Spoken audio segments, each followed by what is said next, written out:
Just want to say that I love my wife. I do. I'm not actually wearing my wedding ring at the moment, but I do love her. I also want to say that I love fish and chips. I really do. Oh, fantastic. You open up the wrapper and the smell comes out. And I like hake as well. Hake, it comes from sustainable fishing, and it tastes wonderful. I've only just discovered that. Brilliant. But what we see here, it's quite evident, are the limitations with the English word of love. But Greek doesn't have that because it has 4 words: Storge, filial, eros, and then the highest love of all, God's love for us, agape love. So let's have a look at that then, should we?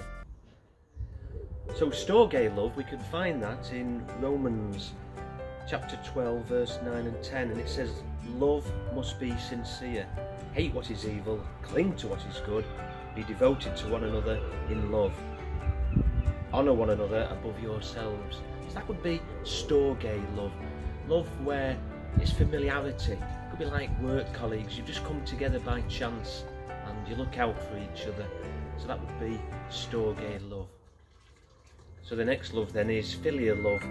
This is after the resurrection of Jesus, and the disciples meet up with him again at Galilee, and John 21:15-17, where Jesus reinstates Peter. If you remember, Peter denied knowing Jesus 3 times, so he reinstates him by asking.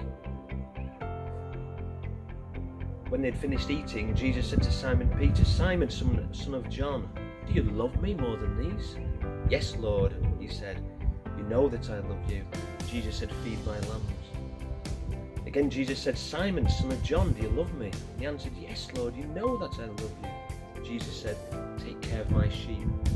But then the 3rd time, Jesus uses this Greek word, philia. And he says, Simon, son of John, do you love me? Peter was hurt because Jesus had asked him a 3rd time, do you love me? And he said, Lord, you know all things.